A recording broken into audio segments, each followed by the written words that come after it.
بسم اللہ الرحمن الرحیم قال النبی صلی اللہ علیہ وسلم من وجد سعدا فلم یضحی فلا یقربن مصلانا۔ نبی اکرم صلی اللہ علیہ وسلم نے فرمایا، جو آدمی وسعت پائے اور وہ قربانی نہ کرے تو وہ ہماری عیدگاہ کے قریب نہ آئے۔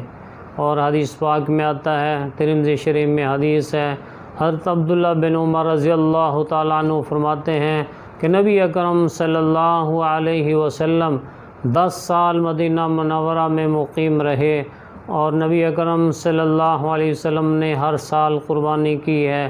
اس سے قربانی کا وجوب ثابت ہوتا ہے۔ قربانی صاحب نصاب آدمی پر واجب ہے۔ اللہ تعالیٰ نے پہلا فضل یہ کیا، جان کے بدلے میں جانور کی قربانی کا حکم دیا۔ دوسرا فضل یہ کیا کہ ہر ایک پر واجب نہیں کی، بلکہ عاقل بالغ مسلمان جو صاحب نصاب ہو اس پر قربانی کو واجب قرار دیا ہے۔ صاحب نصاب کون سا آدمی شمار ہوتا ہے؟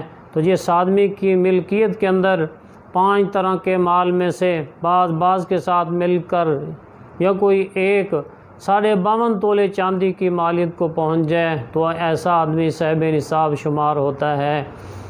تو اس نصاب پر سال گزرنا بھی ضروری نہیں ہے۔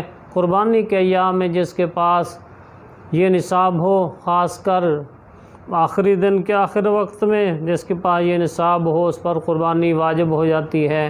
وہ 5 طرح کا مال یہ ہے: سونا، چاندی، نقدی، سامان تجارت اور ضروریات سے زائد سامان۔ گھر کے اندر جو سامان ضروریات سے زائد پڑا ہوا ہو، سال بھر میں برتن جو استعمال میں نہیں آتے، یا کسی کے پاس ٹی وی ہے یا اور چیزیں ہوں جو استعمال میں نہیں آتی، پورے سال میں ایسے پڑی رہتی ہیں، تو ضرورت سے زائد کپڑے ہوں تو ان کی قیمت بھی قربانی کے نصاب میں لگائی جاتی ہے۔ تو جو آدمی بعض کے ساتھ ملا کر یا کسی ایک مال کی بنا پر صاحب نصاب ہو جائے تو اس پر قربانی واجب ہو جاتی ہے۔ دکاندار ہے، عموماً اس کے پاس اتنا سامان ہوتا ہے جو 52.5 تولے چاندی کی مالیت کے برابر ہو۔ قرض منہا کرنے کے بعد جس کے پاس یہ نصاب ہوگا تو اس پر قربانی واجب ہوگی۔ زمیندار آدمی ہے، اس کے پاس مثلاً 10 ایکڑ زمین ہے، اگر 5 ایکڑ زمین کی آمدنی سے اس کے سال کا گزر چل جاتا ہے تو باقی 5 ایکڑ اس کی آمدنی یا غیر زرعی زمین ہو جو ضرورت سے زائد ہو، اس کی قیمت لگائی جائے گی۔ اس کو ملا کر آدمی دیکھا جائے گا کہ نصاب کی بقدر اس کے پاس اگر یہ مال ہوگا تو اس پر قربانی واجب ہو جاتی ہے۔ عورتوں کے پاس عموماً زیور ہوتا ہے سونے کا، تو جس عورت کے پاس سونے کا زیور ہو، اگرچہ 1 تولہ ہو اور اس کے پاس کچھ پیسے بھی ہوں، اگرچہ 5-10 روپے ہوں، 50 روپے ہوں، 100 روپے ہو، اور قربانی کے ایام کے اندر اس کی ملک میں سونے کے ساتھ پیسے ہوں، دونوں کو ملا کر اگر 52.5 تولے چاندی کی مالیت کے برابر مالیت ہو جائے تو پھر اس پر بھی قربانی واجب ہو جاتی ہے۔ بعض عورتیں کہتی ہیں ہمارے پاس پیسے نہیں ہوتے تو ہم قربانی کہاں سے کریں؟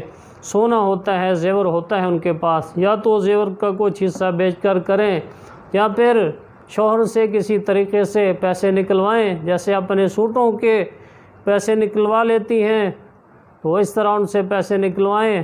شوہر کو بھی چاہیے کہ بیوی کا تعاون کرے، وہ اس کے بہت سے کاموں میں معاون ہوتی ہے اور بہت سی سہولیات اس کی وجہ سے آدمی کو میسر ہوتی ہیں، تو شوہر کو بھی چاہیے کہ اس کا تعاون کر دے۔ اگرچہ شوہر پر واجب نہیں ہے کہ اس کی قربانی کرے یا اس کا تعاون کرے، لیکن اجر تو بہت ہے کہ اس کا تعاون کرے گا، اس کے وجوب کی ادائیگی میں معاون ہو جائے گا تو اس کو بھی اجر ملے گا۔ تو جس کے پاس بھی نصاب کی بقدر مال ہو تو اس پر قربانی واجب ہو جاتی ہے۔ بعض لوگ کہتے ہیں سونے کے نصاب کے اعتبار کیا جائے، لیکن حقیقت یہ ہے کہ اللہ تعالیٰ قربانی کے نصاب میں بندوں سے کچھ قربانی چاہتے ہیں، اس لیے اللہ تعالیٰ پہلے وسعتیں دے چکے ہیں وہ وسعتیں کافی ہیں، مزید وسعتیں تلاش نہیں کرنی چاہیے تاکہ غریبوں کو فائدہ پہنچتا رہے۔